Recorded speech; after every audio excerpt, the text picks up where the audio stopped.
Hello and welcome to another episode of NewsReal with Joe and Neil. I'm Joe. I'm Neil, and this week, more insane scenes from France. We're going to be discussing what's going on there, and we hope to explain why we think two major issues on the world stage are connected with this. It's something we've been discussing among ourselves, and we don't really see anyone connecting these things,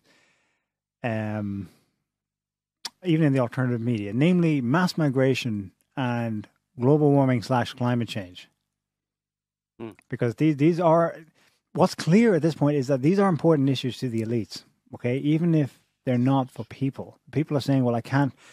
One of the slogans of the French insurrection really is what it is at this point, is, right, so you all are talking about saving the planet, but we're not even sure if we'll make it to the end of the month. So we're going to be discussing this today, and maybe we'll just first give a summary of some of the crazy things that have happened in the last week. In France, again, there were protests every day of the week, but again, of course, it peaked just yesterday and the weekend. Same as last week. Some historic scenes. A prefecture was almost burnt down in the southeast. That's like near Saint-Etienne, which is the old industrial heartland of France. Regional airports were shut down as people ran onto runways. All kinds of things were set fire to, including a modern art museum. I don't know if that was done with a specific intent or message, but some people are suggesting that it was, the whole backlash against postmodernism and so-called art that passes for modern art. Everyone's probably seen these images of high school students with their hands behind their head, forced to kneel. That was because the students in lycée, so students, high school students were leaving classrooms and going out and doing their own protests in solidarity with the yellow vests across France. And the police just clamped down as hard against them as anyone's allegedly rioting in Paris and elsewhere, and just started rounding them up en masse. And that the reaction to the video that went viral of these kids being forced to kneel against the wall was that people everywhere started to imitate it, and it's become a kind of already a symbol of this mass protest movement. The government then folded during the week on the specific initial demand that fuel tax increase at this time was going to be insane and people wouldn't be able to afford it. They said, right, okay, we'll delay it for 6 months, and then within 24 hours they said it's off the table altogether, forget about it. That didn't stop people saying, no, we're not done with you, which of course speaks to the fact that the actual fuel tax increase was never really the issue. It was a general protest against government corruption, and now the way it was articulated was we want Macron's head. Not literally, I don't think, but this being France, you can never be sure, and the climate is certainly intense, such that, they were going to gather at the Elysee and maybe draw him out. It didn't happen anyway, because of course the French authorities clamped down hard by putting out some 100,000 police officers nationwide, but mega numbers in Paris too. A complete shutdown yesterday of the Elysee Palace and the whole Champs-Élysées and most of the key landmarks in the centre of Paris. So it's serious, and everyone recognizes it's serious. I mean, government ministers are saying, obviously they're talking about it in negative terms. I don't know which minister it was, but it says the initial movement is given way to a monster. That was the interior minister, yeah. Right. Of course, they would see it as a monster from their birth perspective. of a monster, yeah. I mean, they're obviously very afraid. You can even hear it in the media. Obviously, mainstream media is playing its usual role in this of trying to downplay the protests or demonize them. And you can hear it in the voices of the mainstream media announcers or anchors or whatever. You can hear a fear in their voice, basically, when they talk about these protests. So it's pretty serious. Unlike many other protests that have happened in France in the past, the protests for which France has become well known over the years, going back decades really. A lot of those protests were organised by trade unions for specific issues, a cut in teachers' pay, so the teachers' union will get all the teachers out on the street and they'll go on strike for a few days, or rail workers or any other kind of segment of the French workers. But this is very different in that these people are united in a single complaint, let's say, or a single problem that they have, and it's just the government and what the government has been doing, which, as you mentioned, has been, at least on the face of it, has been increasing taxes. It's not something that started with Macron. It's been going on for quite a few years, but Macron has embraced this process of increasing taxes, giving tax breaks to big corporations, which we'll talk about in a bit, and pushing punitive taxes on the people, to the point that a lot of people who are kind of like many people are in many countries, just getting by on maybe a bit more than minimum wage or something like that, and extra taxes on gasoline, on diesel, or extra income taxes, whatever, extra social healthcare taxes and stuff, are just pushing it past a point where people can't really make ends meet. And a lot of people are protesting, particularly in Paris. A lot of them are coming to Paris from outside Paris. A lot of them are not Parisians. The people are coming to protest in Paris because that's where Macron is. That's where the seat of government is, and they're there and they want to go to the Elysee, to Macron's palace, basically, and they want to make their voices heard by him.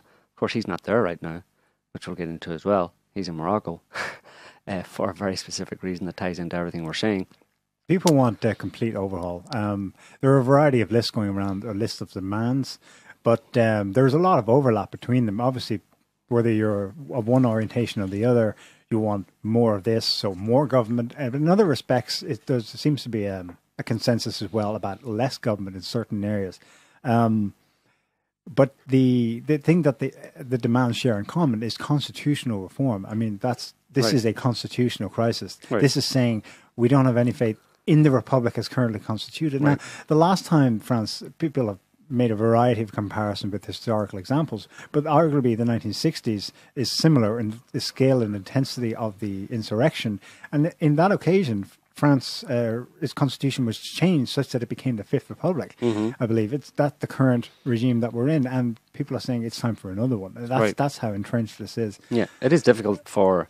There are not many historical precedents, or any really, where a government was the sitting president of France was ousted as a result of popular protests or whatever. And I mean, these protests can go to much more extreme places. I mean, they have a lot of other options other than just protesting in the streets in yellow jackets. There could be a national strike. If enough people get behind it, they could shut down many aspects of the country just by simply not going to work by striking, if they don't get what they want. So they do have more tricks up their sleeve to create the kind of crisis that will be necessary for Macron to be forced out of government, and a change in government. Who knows? I mean, you can imagine a possible situation where Macron is ousted and Marine Le Pen forms a new government. But we'll have to wait and see where it goes. But it's obviously money hitting people where it hurts in their pocketbook is a big part of why people are unhappy and in the streets. But informing that, or behind that, like you just said, it's obviously not only that, because they've rejected the idea that they would put a cap on or would postpone or dismiss the proposed increase in gas prices. And they're still there. That's not enough. So what else? What is it that's bothering these people? What are they? They really don't like. They really don't like Emmanuel Macron. What he stands for. And I suppose it's worth pointing out that Macron is he's a newbie to politics. Before he became president 18 months ago, he was pretty much a political nobody. No one knew really who he was. He came out of nowhere, obviously with a lot of backing, financial backing and media backing for him to raise his profile extremely quickly, to form a new political party out of nowhere, almost formed overnight in political terms, created a new political party called En Marche that he claimed was a centrist party, and he was going to serve the interests of all the people, and he made a lot of noise at the time about the old left and right paradigm in France, that this was no longer working and that there was a new political paradigm was needed, and he was it, and it was centrist and all this kind of stuff. And he's this young guy. Previous to basically becoming president, he spent most of his time as a Rothschild banker, which probably gives you some indication of who has been financing him. And he's very arrogant, full of himself. He said that he wanted to rule France with a Jupiterian rule is the term he used, which basically means he wanted to rule France like a Roman god. I mean, it's not. It wasn't even. You don't even have to read into it. That's literally what he said. He wants to rule France as a Roman god. By which I imagine he intended something like, "I will be distant from the nitty gritty yeah. I won't be up in your face about the policy, but I'll be in the background just managing things and letting everyone else sort out the problems," kind of thing. You know what I mean? That's no way to rule any country. Right. So that gives you an idea of just how out of touch he is and how arrogant he is. And he's just, like I said, a political newbie, has no experience. And the person that would have probably won had he been allowed to, if the media hadn't rounded on him and supported Macron so strongly, was Francois Fillon, who is a long-term Conservative Party in France politician. He was the Prime Minister under Sarkozy a couple of terms before Macron, and he was a presidential candidate. But coincidentally at the time, someone dug up a bunch of criminal charges against him for, I think it was his wife. They claimed he had been employing his wife as an aide or something like that, and she was getting a salary when she probably wasn't doing much of the work. Now, that's pretty much par for the course in politics. Everybody does that, but they decided to make an issue of this and get rid of this guy Fillon, who was a conservative. Like I said, at the time he was making friendly noises towards Russia, and certainly he wouldn't have followed the same policies that Macron is following. And I suppose we should get into that. Macron's policies are very decidedly globalist. Now, that term globalist has been bandied about for the past, quite a number of years.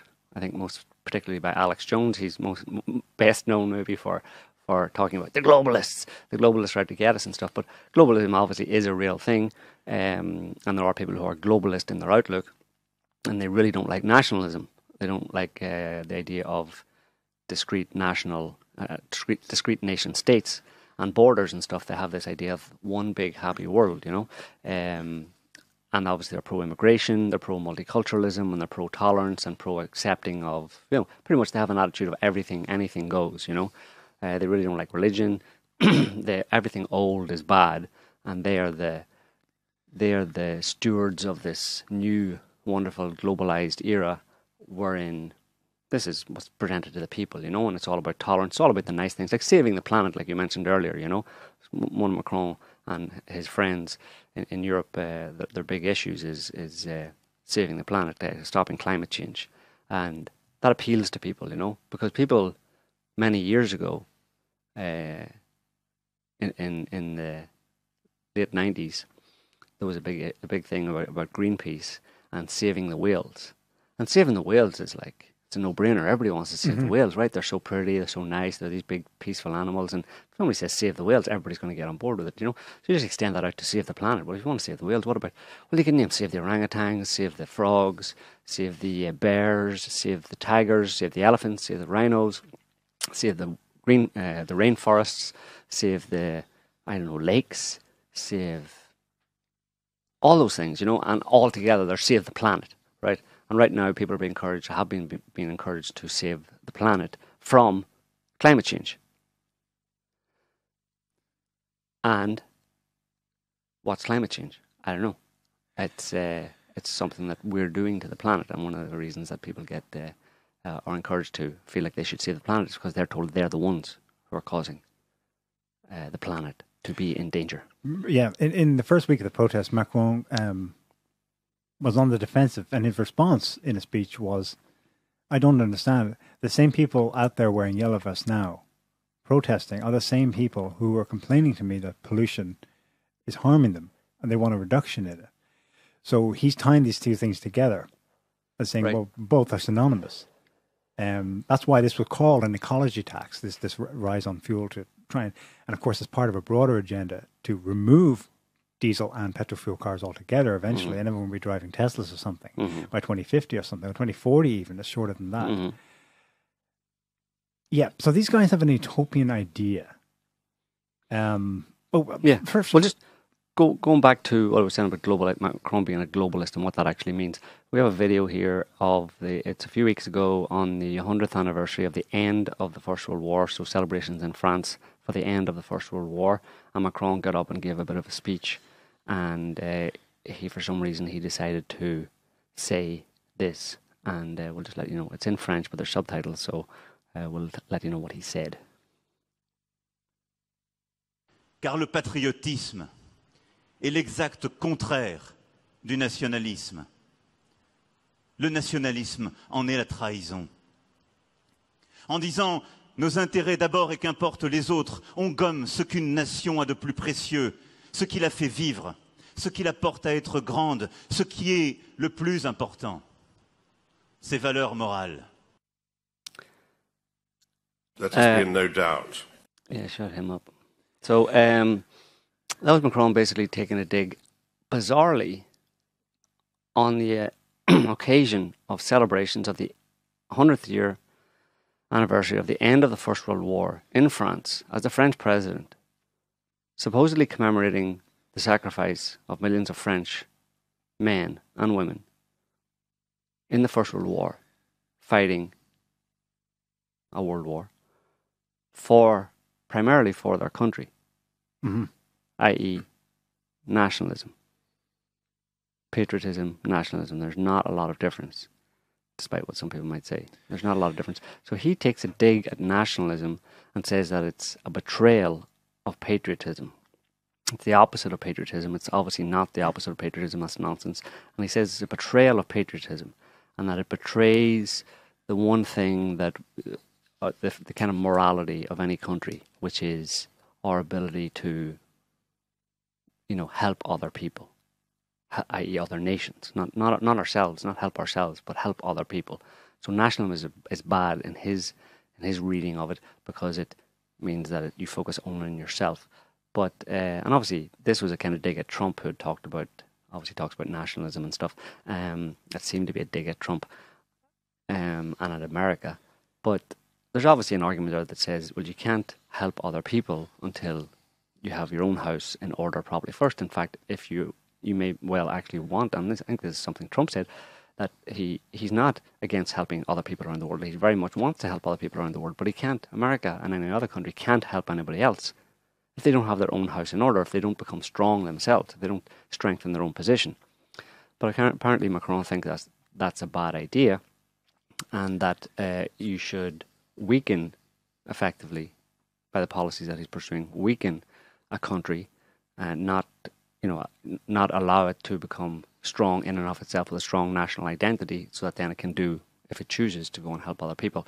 So, I mean, that's obviously the opposite of nationalism is what? Anti-nationalism. Macron doesn't like nationalism, so he's anti-nationalist. Anti-nationalist is what? Internationalist, I suppose, is the word. Or maybe globalist. So, I mean, that right there is an example of someone who's a globalist is someone who's anti-nationalist. And of course they present nationalism as nationalism is bad because Hitler. Because the only person who apparently ever represented nationalism was Hitler. And everybody knows what happened under Hitler, which is another straw man argument, which is just complete nonsense. So this is the kind of thing that Macron is trying to, and his people who think in the same way as him, are trying to push on people, as many people around the world as possible. And they're trying to appeal to their emotions, basically, and present things in a particular way. But I think people, generally speaking, people in France anyway, and this is one of the reasons for these protests, is that people in France are nationalistic. France is a very nationalistic country, it's a very patriotic country, and they don't like a president standing up and trashing the idea of nationalism, French nationalism, particularly on a day when French nationalism should have been celebrated. So this exposes where Macron is coming from. And given what I said earlier about where he came from, literally. He came from a Rothschild's bank, basically, where he rose up through the ranks very quickly. Suddenly had a political party created for him, with a bunch of people kind of rent a crowd thrown in to populate this party, and then his party in power right now in the National Assembly. That brings us up one step further up the ladder of the kind of, let's say, of the pyramid to the controllers. And a lot of people, this is one thing you hear about from a lot of people in France that are protesting in the Yellow Jackets. None of them trust Macron because they say that he's not really, he's a vehicle, or he's a spokesperson for other powers, for someone behind him. He's not his own man type thing. He's pushing someone else's policy, and they don't trust him. I think that can be seen most clearly in the fact that last weekend, arguably the most crazy scenes we saw in Paris, even more so than this weekend. Last weekend, while we were speaking last Sunday, the Wall Street Journal published an article. Can you pull it up, Scotty? So I imagine Macron was writing this on the Saturday before, during all those protests, and that was published on Sunday. Headline, this is an op-ed by Macron and that Andrew guy, that's the Prime Minister of Jamaica. Not sure why they partnered up exactly those two, but mobilize the private sector to avert a climate crash. A climate crash. Now, that's probably the Wall Street Journal's shocking sort of sensationalist title, but the gist of it is that he's writing in the Wall Street Journal, big business paper, right? He's appealing to big business to invest in their money in saving the planet. Now, okay, so there's nothing new about that, but what strikes me here is that this is being published at the very moment Paris is burning. Okay, well, the obvious things, let's get the obvious things out of the way first. This shows a man in unbelievable disconnect with the issues of the day, the issues that matter to the electorate that supposedly voted for him, okay? So you see it right there. Not only that, though, it's worse. He's digging down. He's in the same way that the police cracked heads and, doubled down on the protesters, and they just did mass arrests yesterday, this time around, so there would not be a repeat of last week's violence. He's doubling down on his big idea, or ideas plural. We'll see now if it comes into one big idea. We think we can explain it as one idea. So that's last week. This week, same thing again. What's he doing in the weekend? He's preparing and making speeches about going to Marrakesh to rubber stamp France's signature on this compact on global migration. UN. You have Paris burning, but you're determined and you're focused on what you believe to be the most important issues. Mm. And again, obviously that's the disconnect between what he is as part of the elites and as some agenda wants, and what the people are saying. Hello, no, listen, you're talking about the end of the world, but we're thinking of the end of the month. Mm-hmm. So I suppose the question we want to frame, what is going on here? Right. Why is migration and climate change coming out of what's being articulated via Macron? Let's just assume he's an empty vessel for the top powers. Why is that still the message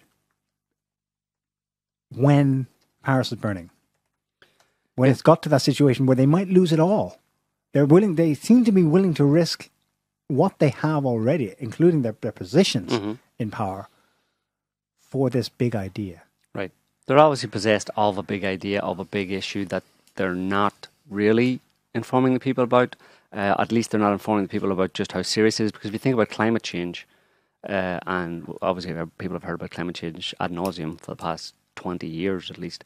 But what they're told is that we need to stop climate change. We need to do all these things to stop climate change, which implies quite strongly that it can't be stopped.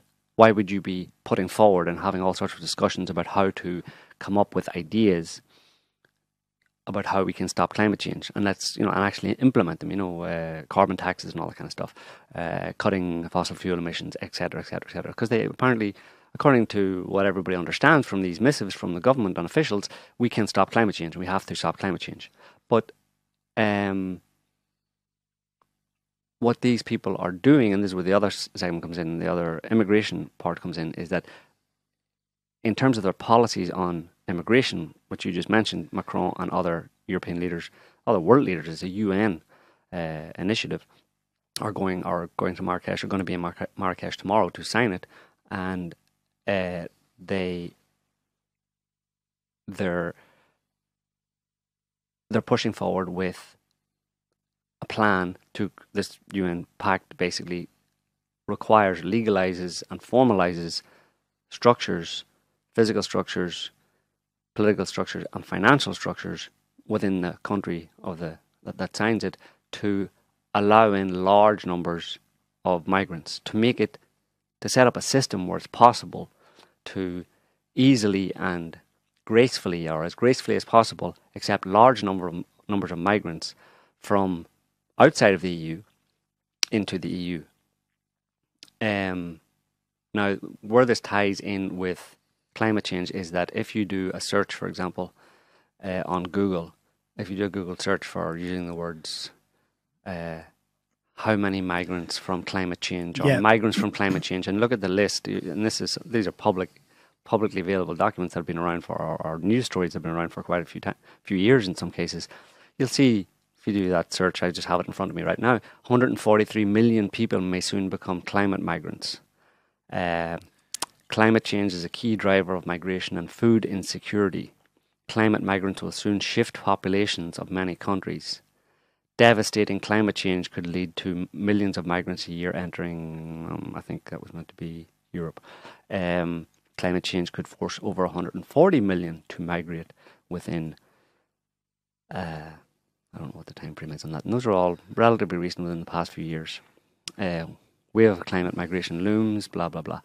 So, and there was a big burst in the PR about this this year because of a World Bank study. That was the one that came up with this figure of 143 million people being migrants by 2050 due to climate change. And to give you some perspective on this, currently there's roughly 65 million displaced people. Africa, Asia, Central America, other places. What they're saying is you're looking at 2 to 3 times that, based on World Bank and other UN studies that are saying it's going to get 2 or 3 times worse. And the key factor for them is that there'll be climate change. Now, I think people have missed this to this point because they've been distracted by this phony version or incomplete articulation of climate change. The one where you humans are causing it. Ergo, we're going to tax you, and you're not going to have access to cars so much. And we're going to stop it. And don't worry, we're going to invest in all this green tech, so there'll be public transport. We'll look after you. We'll protect you in this.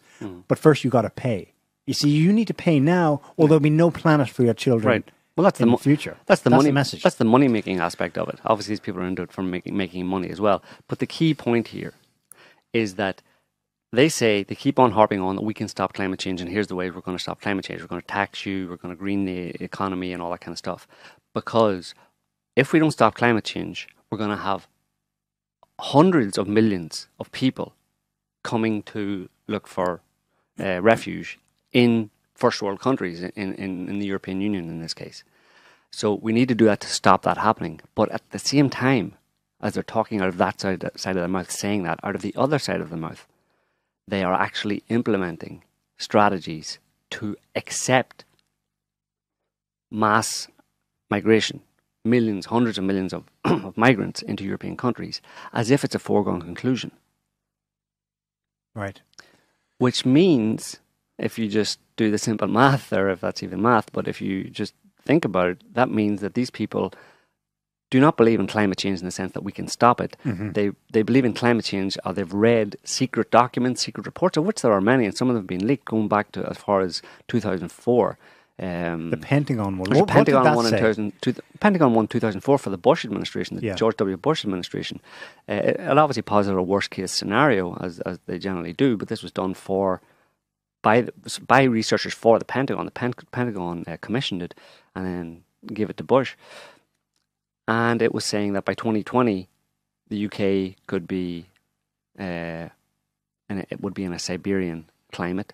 Ocean levels would have risen and caused all sorts of, there would have been crop failures, there would be, war would once again define human existence, specifically war over food and oil because of the change in climate, flooding, growing seasons disrupted, all that kind of stuff, and leading to mass movements of people.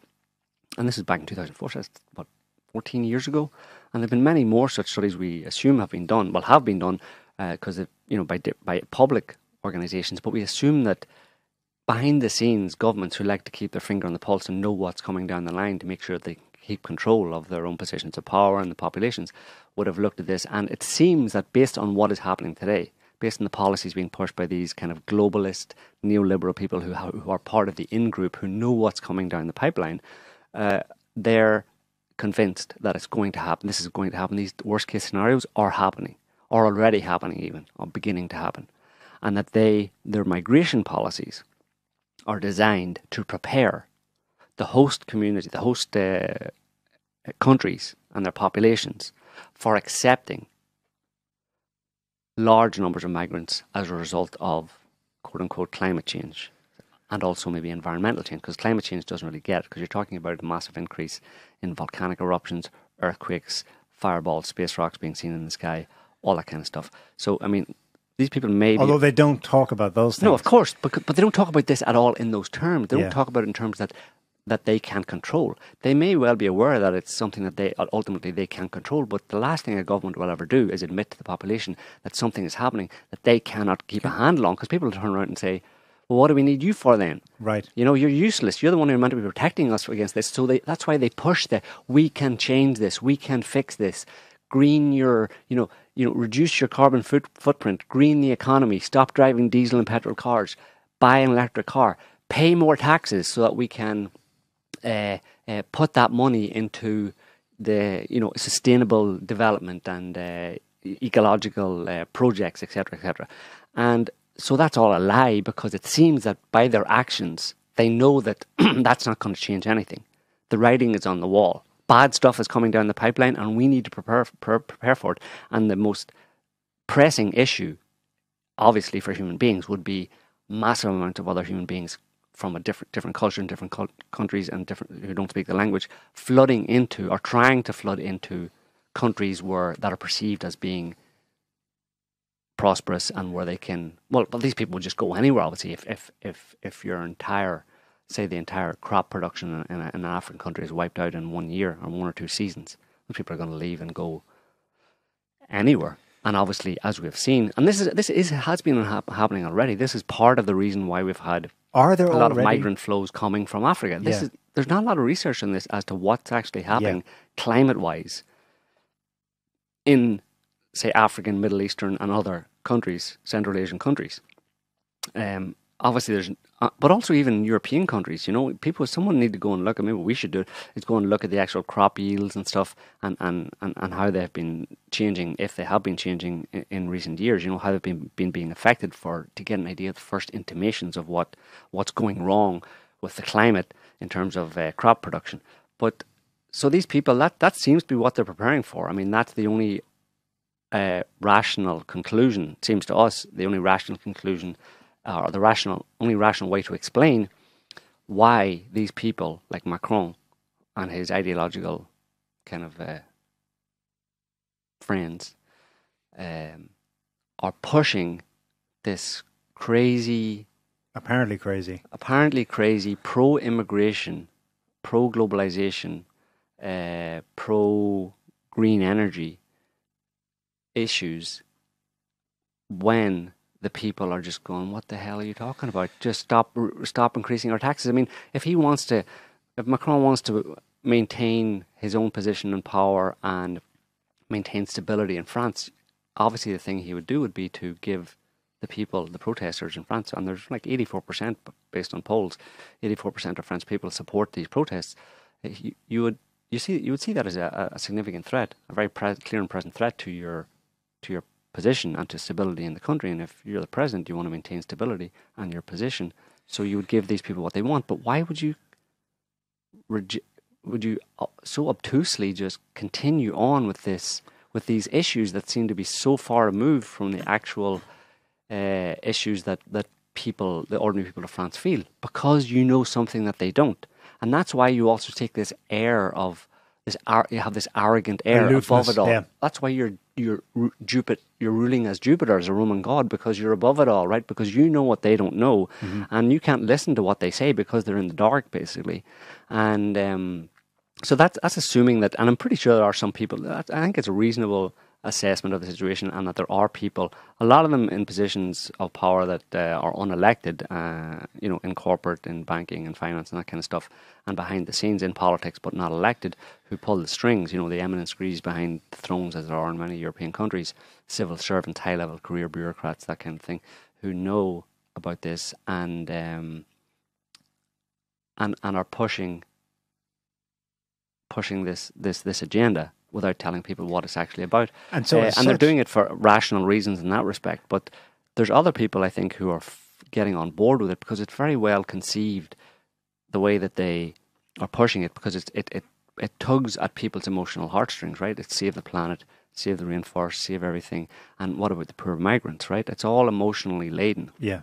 So you get a lot of other people. Everything is set up to entice people to embrace this. Right. And you get a lot of people who aren't in on the big secret, who don't know what's coming down the pipeline. And have to deal with day-to-day negative consequences of these things. But you have a lot of people in positions of power who aren't part of the in-group, who don't know about it, but who will embrace the ideology for ideological reasons because it fits with their view of the world. Or financial reasons, because the scheme has been set up for them. If you create a carbon-type market where you can game it and do well out of it, okay, now there's a financial incentive for me to participate in it. But then there are those who, they can make their mega industrialists, the owners of conglomerates and venture capital firms and hedge funds like Soros. They can make their money. Soros can make a killing by betting against a currency overnight. He was recently fined by Hong Kong for naked short selling. This is a guy who has, in the meantime, written editorials about how it's bad and countries should try and legislate against vultures like me. And then he goes and does it. He can't help himself. But at the same time, he's writing these op-eds about how we need to save the people, save the planet. Right. He's obviously not motivated by a care for people as such, but he knows or is privy to something, or he's figured it out because he's that damn smart. He's also figured out that one must not say these things because you'll spook the hell out of the herd, right? And so how the hell are we going to get them through this transition with our asses and our dollars intact? Right. Or maybe it's almost like don't spook the herd in advance because things could go wrong before we have all of the structures in place to contain it. They may not even be thinking that they may, in their delusions, they may think that, we can prepare European peoples in European countries for mass migration by going through this advanced process of acclimatizing them, manipulating them and browbeating them into being tolerant and open and non-racist and multicultural and stuff, so that when much larger numbers of people, of refugees from areas where climate change has destroyed their means of living come in, then it'll be more of a smooth transition. But they may also be thinking that they're holding the people in this with this lie, of telling them it's all good, we can change the planet, we can stop climate change, etc. So that when it happens, they know it's not going to be good. If 100 million people land on the shores, 140 or 200 million people from Africa or from Central Asia land at the borders, at the door of Europe, and force their way in. They know it's not going to be good no matter what way you slice it, no matter how much preparation you've done for it, but they want to make sure that they have the structures in place, i.e. effectively the police state structures in place, so that they can contain the mass chaos that will result from that kind of an influx of foreign people, because it's not sustainable. I mean, there's just, you put an extra 50 million people in France, who's going to feed them? Or even an extra 10 million people in France. How is the social welfare system going to deal with an extra 10 or 20 million people in France or Italy or Germany? Is it going to hold up? Is there going to be enough doctors? Is there going to be enough hospital beds? Is there going to be enough medicine? Is there going to be enough food? I mean, so they may be preparing for a very dark scenario, but they're basically keeping the people in the dark as much as possible, or for as long as possible before it actually hits. But the people who aren't aware of that, who are, like I said, who have embraced the ideology of help the poor, refugees, etc., and multicultural, those people are doing, a lot of them, I'd say, are doing it for ideological reasons because it's personal to them. You know, one example would be, we have a tweet here from the Irish Prime Minister, Leo Varadkar, his name is, from not too long ago. It was just a few days ago, actually, in Killarney. In Ireland, he was at a big meet or whatever where 3,000 new citizens were sworn in. And he said that, he tweeted that since 2011, about 120,000 people have become Irish citizens, strengthening our economy, running our public services, and enriching our society. Now, notice the way he views an influx of 120,000 people in Ireland. I'll just give you an idea. In the last 4 or 5 years, there's 4.5 million people in Ireland, so that's about 10%. We've 150,000, so it's about let's call it a third of that. Let's call it about 3% of the population. So 3% of the population. What's 65 million in France? What's 1% of 65 million, Scotty? 650,000 times 3. About 1.9 million. 1.5 million. So that 120,000 people in Ireland is equivalent to 1.5 million people, non-Irish nationals, refugees, effectively, immigrants, becoming French overnight, becoming French within a Ireland, number of years. Ireland has greater plans. They plan to have another million. Yeah, I know. People come but in. The thing is, what's interesting, what he said is that he mentioned that it's about what did he say there again, Scotty? Strengthening our economy, running our public services, and enriching our society. So that he's under the illusion, apparently, that you can bring in large numbers of people into your society and then it will actually improve your economy. But statistically on that, in terms of refugees, I think in several Nordic countries there were studies done, and each refugee that comes into, like, say, Sweden, costs 60,000 euros per year. And this is someone who's coming in with very often no skills and doesn't speak the language. They're not going to start at any time soon contributing to the economy. Mm-hmm. For the foreseeable future, they're going to be a massive weight on the economy. And if you multiply them by a million or a few million, that could spell disaster. So the economics of this doesn't stack up either. It's bizarre, you know. But some people, like the Irish Prime Minister there, who incidentally is half Indian, and that's why I say people like him will be pulled into it ideologically. You know, he himself is technically an immigrant or from immigrant parents or stock.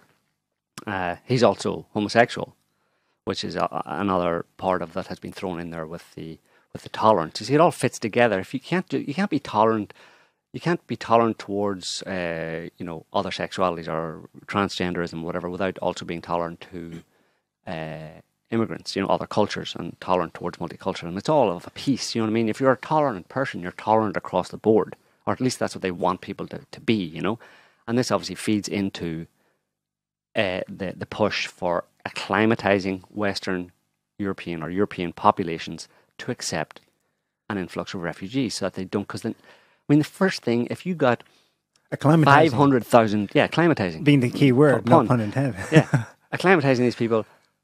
If you got 500,000 Somalis or any other African nation suddenly landing, in a country, a relatively small country, where, say, the demographics of your town that was traditionally, almost was 100%, say, French, white French Christians, and within a few weeks, half the population, or the population was doubled, and half of them now you're only 50% French, and you've got people, I mean, the natural. I'm not saying it's a good thing, but what I'm saying is the natural instinct for a lot of people in that situation is to say, "Hang on a minute. What's going on? I don't necessarily like this. I'm not ready for this. I'm not ready for this massive, dramatic, kind of radical change in the structure of my society," and i.e. it leads to racism, etc. So how do you stop that from happening? Well, you have to spend some time acclimatizing people and browbeating people, which is the key word, browbeating people, shaming them into being accepting of other cultures, and telling them that actually it's a very positive thing for a country to be multicultural. And if you accept multiculturalism, then not only is it a very good thing for the country, but you are a very good person. And the opposite is also true. If you don't like multiculturalism, you are a very, very bad person, somewhere up there along with Hitler and Heinrich Himmler. And this is the overwhelming message being pounded day after day. Right. And it's for a reason. It has to be for a reason, right? Okay. So let's just try and recap that reason. Migration and saving the planet from climate change are intimately connected. They're the reason why the elites are so aloof, because they're not telling people what they know or are vaguely aware of, or perhaps do not have a clue and they're dumb, but they're still attracted to the ideology because the precedent, the dynamic of power has been set. The signals are going out to others of like mind. You can win power by playing to this political rule book that has been set. Right, because people with the power to give power. And that this is what they want. And the ultimate motivation for this, in a way, it isn't. It isn't. It's selfish, but they will see it as the planet is going to go through major unbelievable transition.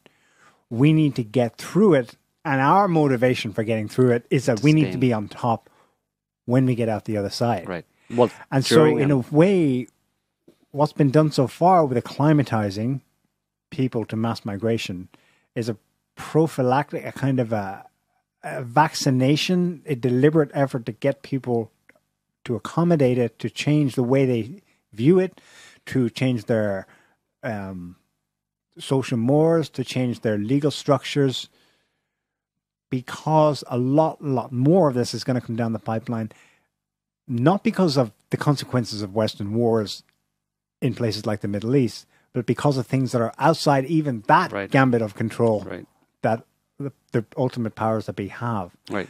Massive systemic global climate change resulting from natural disasters, on changing weather patterns, massive flooding, massive rainfall, places getting a lot colder than they were before, growing season changing. And the reason why some people have said over the past 20 years that climate change, or as was known more so previously, global warming / climate change, is the biggest scam or con that has been perpetrated on the human race ever. The reason they say that is for one very good reason, and I think it's obvious to most people who look at this situation and look at what's being said around climate change and what we need to do. And the scam or the con is the claim that we can do anything about it. Yeah, that's the big scam. We cannot do anything about it at all. And the people are, and the people who are pushing that angle are absolutely scamming people, and they're keeping people in the dark, about the reality of climate change while talking about climate change, which is bizarre. They talk about it incessantly, but they don't tell the truth about it. No, it's the sea levels are going to rise, and by 2100, don't worry, you'll be dead by then. But your kids, this is important for your kids, so it pulls on their heartstring and gets them invested in it. You're going to live, but your kids and grandkids, they're going to suffer. Well, sea levels will rise then, and everyone will be screwed. But in fact, it's a lot more pressing and urgent for peoples now. Right.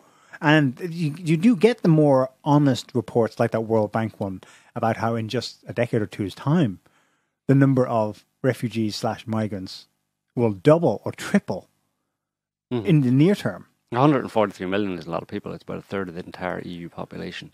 And it's interesting that they do adapt the narrative as obvious signs of climate change issues happening right now become more and more manifest. I suppose the other part of the big con is not just that we can do something about it, that claim that we can do something about it, but that they blame it on human beings. That's a really big scam, a really big con. That's a big lie. When it's got nothing to do, it's got almost nothing to do with human beings and human activity. Obviously, again, heartstrings, guilt factor. But empowerment, you can do something about it. And what they're not quite bridging, but I mean, they may as well be. They may as well connect the two at this point and say... Can I give an analogy? It's like a group of people living at the bottom of a volcano that seismologists have fairly accurately predicted is going to undergo a massive eruption in the very near future. And there are X number of thousands of people living at the bottom of that volcano. And they've become aware that there might be something big coming down the pipeline. But they've actually been told that, there is something big coming down the pipeline. That volcano up there is threatening to erupt and wipe you all out in a heartbeat. But we can stop it. And in fact, the only reason it's going to erupt is because of the way that you are living your life. Now, if you will just start, if you will just start carrying those bricks up to the top of the volcano and throwing them in, then we will be able to stop it happening. So you're effectively... If you will voluntarily agree to reduce your means of sustenance, right, to live a more impoverished... Yeah, they give you some complicated sustainable kind of thing. life. Yeah, because you're burning fossil fuels at the bottom of the volcano, and the fumes from your fossil fuels are going up into the volcano and making it more likely that it'll erupt. Some kind of bullshit like that, basically. And people are going, okay, and yeah, well, since my life's at stake, I should probably do something about that, blah, blah. And they don't realise that the real... the truth of the matter is that you're not to blame for the volcano going to erupt, and you can't stop it. And the best thing you could do right now is get the hell out of there. Now, we're not suggesting that people are going to move, because that analogy only goes so far, because the climate change and environmental earth changes that are coming down the pipeline are not something you can predict. They're going to be global in nature, and they're going to be very erratic and unpredictable in terms of where they happen and what effect they have. But they are going to have a very damaging effect. And obviously there's knock-on effects.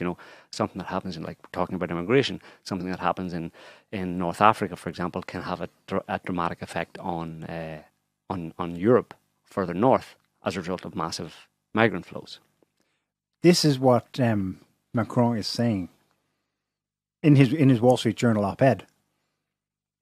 The world has only a few years to change course. So the urgency, this is why this is top of my agenda. You can all scream and shout and burn Paris down, but listen, I have more important things to do. So please police, go out there and just crack some heads. The world has only a few years left to change course. The urgency, right now, policy shift, right now. And he says later on in it, first thing we're going to do is mobilize public investments. That's neoliberal speak for tax people to pay for it.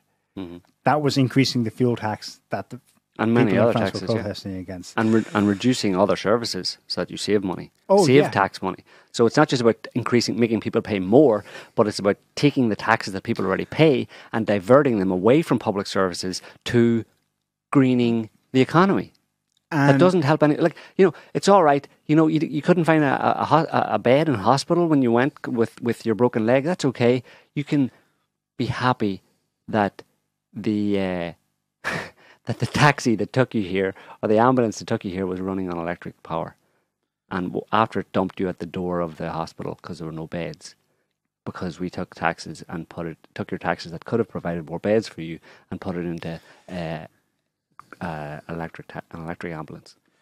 You're meant to be happy with that. How's this for cosmic irony, Scotty? Can you pull up the book, self-authored ostensibly by Macron while he was running for president? Look at the title of it. Emmanuel Macron, Revolution. Well, he got his revolution, but it's not the one that he had in mind. This revolution basically amounted to this. This is what he was proposing when he was running. He didn't shout it too loudly because, of course, he was promising people, speaking out of one side of his mouth and promising them, all kinds of riches. But, and this is a Guardian review of the book, right? So normally a favorable columnist. Mm-hmm. He summarized, Macron's one big idea to save France is as flawed as his prose. It is a banal theory that is unworkable in practice. Essentially, Macron wants to implement a series of reforms in French employment law, which would bring it closer to the Anglo-American model. Most crucially, he certainly does not seem to understand the French people for whom employment rights have an almost sacred value. And the guy summarizes, this is a boy who is clueless in the face of reality, but convinced that he is some kind of genius. Mm-hmm. When confronted, as his former colleagues and peers testify, he turns nasty. Right.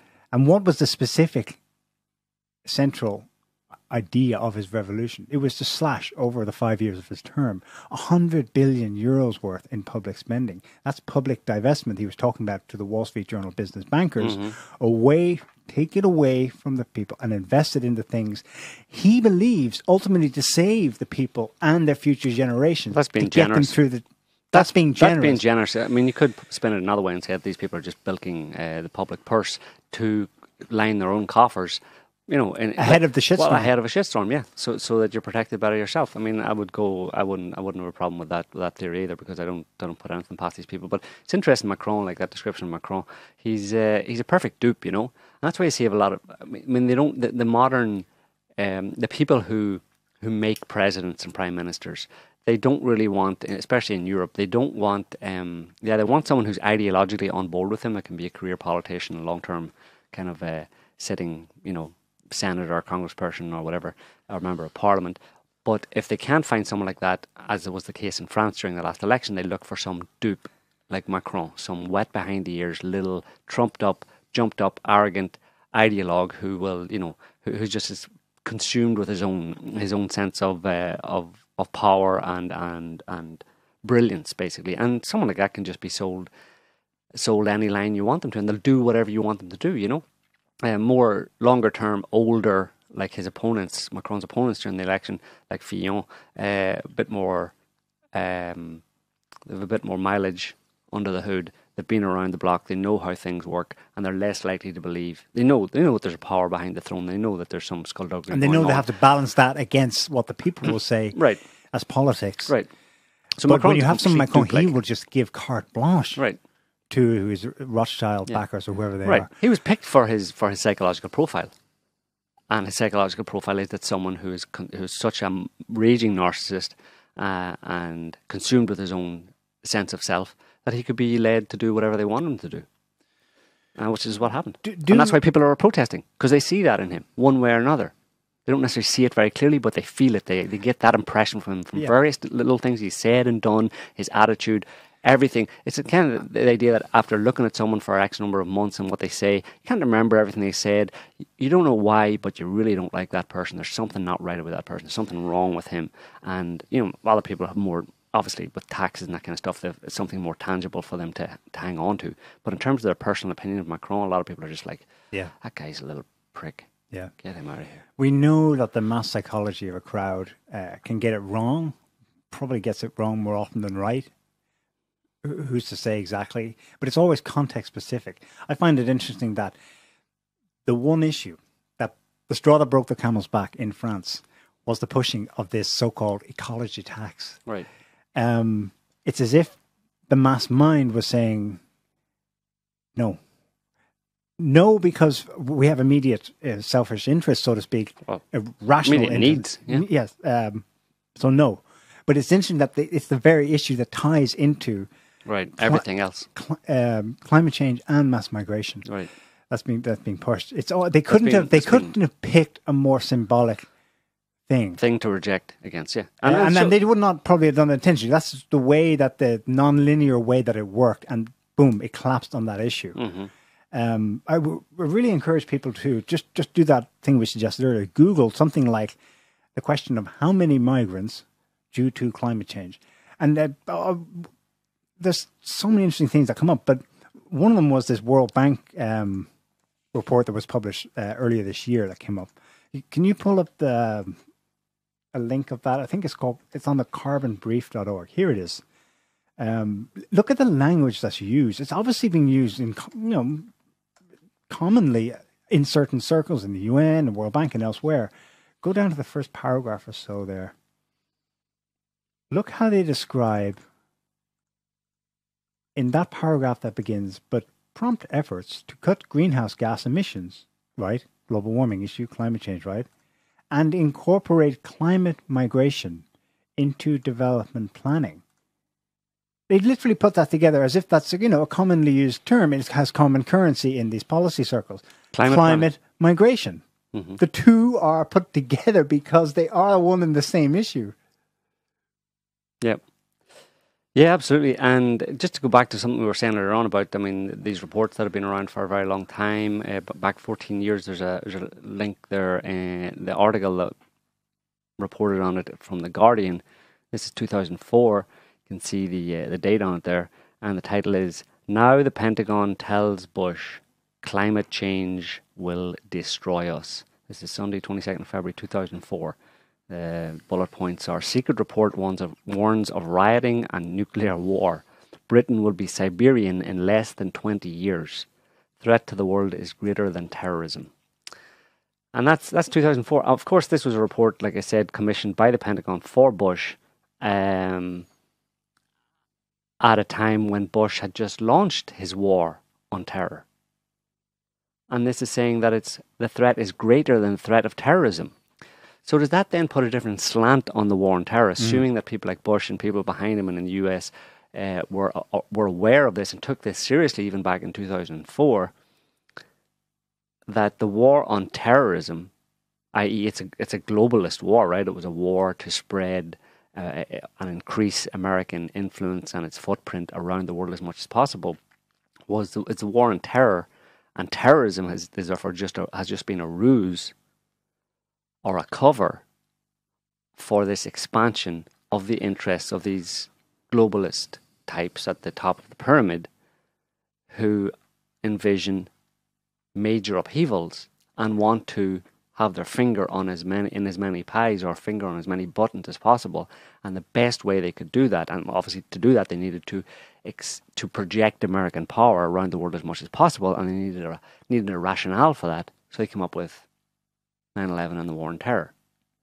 But behind it, what all that was informed by was this awareness of major climate and earth changes coming down the pipeline. And they got on early, right? They got on in 2001 with the 9/11 attacks, and then 2002, 2003 with Afghanistan and Iraq. And America is still in Afghanistan, it's still in Iraq, and it is in many other countries as a result of that expansion.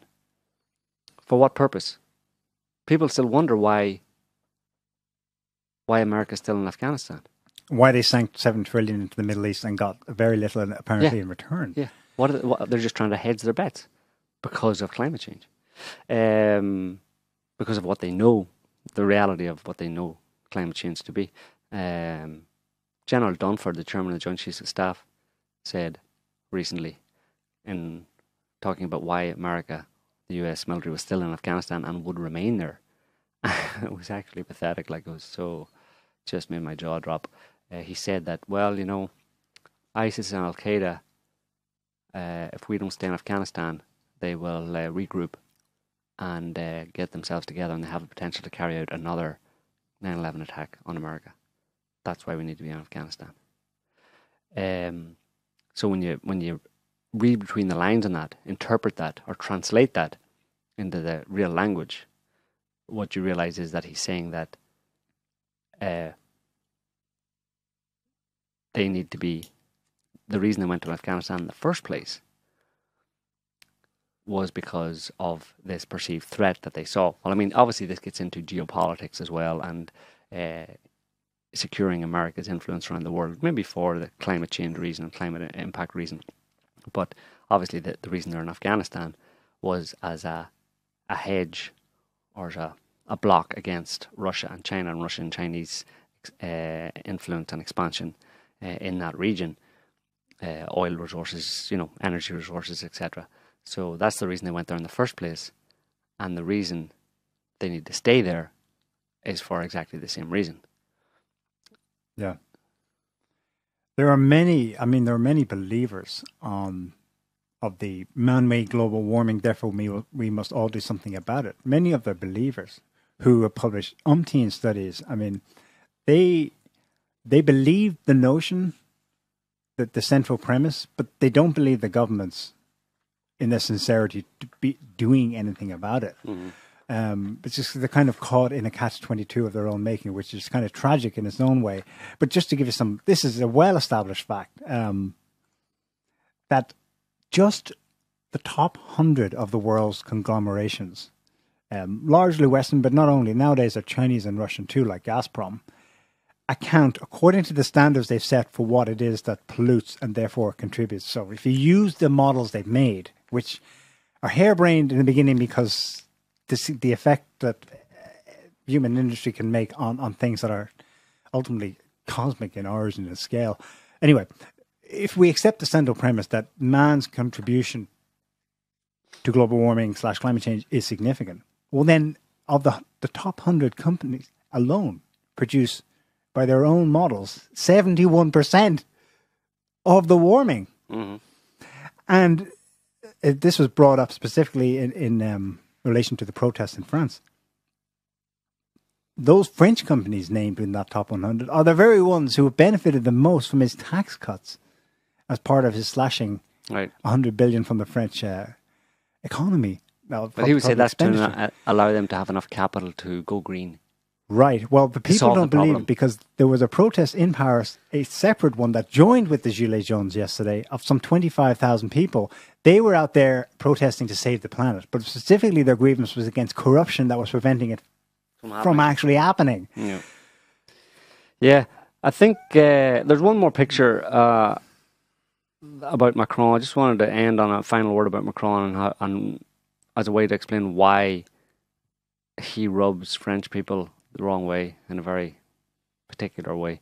And we've talked about his trashing of nationalism and by implication French nationalism and patriotism and ordinary French people's pride in their own country, and his advocacy for multiculturalism and his apparently his preference for other people other than the French people. He doesn't really like French people. He likes other nationalities and other ethnicities, etc. And this was probably one way that Macron really underlined this point was at the national earlier this year in the middle of summer in June, at the national Fête de la Musique, music festival, French music festival that the French president took part in and had an event at the Elysee.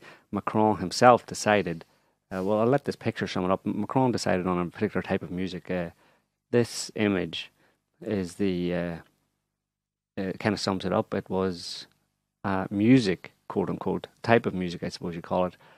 And there were dancers, all of them black. I think all of them one type of non-cis, perhaps non-binary. We got to get this right, Joe. Non-binary in some cases, non-cisgender. All of them men, basically, okay? Well, no, not all of them are men, but some of the men were... They all look like men to me. Well, there's one... Well, that one down the bottom left, I don't know, but definitely one of them... Okay, all of them men, but one of the men was wearing hot pants and high heel boots and had long hair. But all of them in string vests, that kind of thing, hot pants, and gyrating and dancing around with Macron. He didn't dance himself, but he was very proud to take a picture with these people. And this was his contribution to the Fête de la Musique Française, a festival of music, but obviously had to focus on French music, And this is what he chose as representation of not only French music, but also his own personal preference for, I suppose, music and music artists. So, quite far from anything even approximating traditional French music or anything to do with tradition in France at all, So this is just one example of the kind of things that Macron has been at pains to kind of to promote that just is leaving a large majority of French people unhappy. Symbols are important. Absolutely. As much as economics and great ideas, people ultimately they're affected by symbols, and this is not one that will go over well with most people. It's not going to win you any votes. He looks very, very happy on the left side, the photo where he's posing with all of them for a nice picture. Mm-hmm. I don't think I've ever actually seen a photo of him where he looks quite that happy, which... He's absolutely... Well, there was one other picture where he looked very happy. It was when he was in Haiti just a few months ago. Oh, yeah. And he met a couple of black guys, a couple of young hoodlums, actually, 19-year-old hoodlums with their shirts off, sweaty in Haiti heat. And he has a picture of him embracing them very warmly. Let's not show that one again. Let's not show that one, no. But yeah, that's part of the problem. But we're in a real pickle here, folks, and it's something actually, something we've talked about, for about 20 years now, and more or less predicted. We didn't know how it was going to pan out, but we had the broad strokes pretty much down, and nothing seems to have changed in that respect that, for a long time we've been predicting, as a few, very, very few other people have been on the web, predicting some major climate and earth changes that are going to upset the apple cart in a very, very big way. And we've been on this, and we do monthly earth changes video, in case anybody doesn't know. We put together earth changes videos every month to show just how crazy the earth and climate changes are on how they're getting worse on a monthly basis. So, and it's been there. The story of it has been there in history all along, right before our eyes. What happened was we started to reinterpret history to say, well, it can't have been like that. It must have been like this. What I have in mind is around the time of the collapse of the Roman Empire, you had what is called today, the Great Migration Period, or the Great Wandering. Now, that's gone down as a series of battles where Rome was politically weak. So these barbarian hordes from Germania and further east, the Huns, all came in, the Visigoths and so on. But if you look at the agreed upon roots of much of the movements of people, they were from all over the place. They were coming from North Africa as well. Yes, they were coming from Central Eurasia. Anyway, but the general point is that this huge upheaval, mass migration period, took place coincident with the collapse of the power structure, a big empire. And the people who are ruling today, they know their history. They know that these kind of things happen. And I'll give you one practical example of maybe the impact of that, the direct impact of that was that not many people probably know this, even though many people have been there or seen it, is that in Rome, the Roman Forum, the center, big area that was the center of Roman political life, was excavated, I think just in the 1800s sometime, late 1800s, was discovered under 10 meters or 30 feet of silt. Right. So that's one way, one of the effects of climate change is that a major part of a city suddenly finds itself buried 30 feet underground. I don't know much about it, but it brings to mind mudquakes.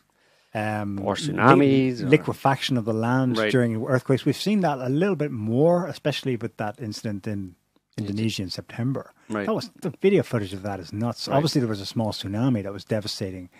But in addition to that, the ground started to flow away like a sea. Mm-hmm. Liquefaction. I mean, there's some crazy stuff happening on the planet. In a way, they yammer on and on about it, but in a way, they don't talk about it at all. It's all a ruse. It's smoke and mirrors. It's climate change. It's climate shift. It's worse than that. We need a new term for it or something. It's like, and now I think we start to understand why it is paired with, at the level of policy setting, mass migration. Yeah. And they won't tell you this because they don't want to spook you. But that's why we're here, to tell you. To spook you. Well, no, we want to inform you because you need to know. Just tell you. That way you won't be going off like, you got to be careful when you're going off on taking a hard and fast issue on what everyone, has an opinion on, a strong opinion on.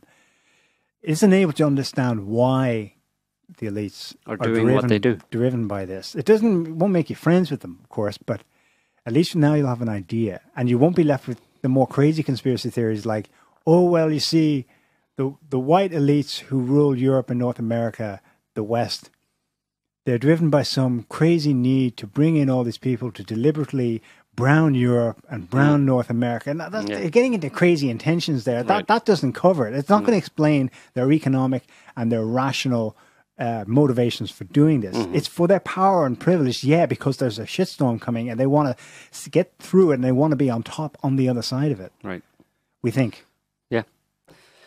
In the meantime, just keep watching our monthly Earth Changes summary videos that we publish every single month, usually around the first week of the month. It gives an update on all the major events that happened that previous month. And it's pretty wild. You can see for yourself just how the climate, and not just the climate, but the Earth. That's why it's called Earth Changes Summary. It's not climate change summary. It's Earth Changes Summary. Climate actually is quite a small part of it. Although one of the major things that have been happening over the past couple of years is an increasing amount of massive rainfall in a very short period of time being dumped on different places. But there's lots of other stuff in there that just shows that climate/earth changes are real, happening, and increasing in intensity. And this is, like what we're saying, this is what certain select elite are aware of and are trying to prepare for, and part of that preparation is keeping as many people as possible in the dark about the reality of it. So, I think we'll leave it there for this week. We hope you enjoyed the show. We hope it was informative. If you liked the video, like, subscribe, etc. And we'll be back next week with another show. Until then, have a good evening. See you next week. Bye, everyone.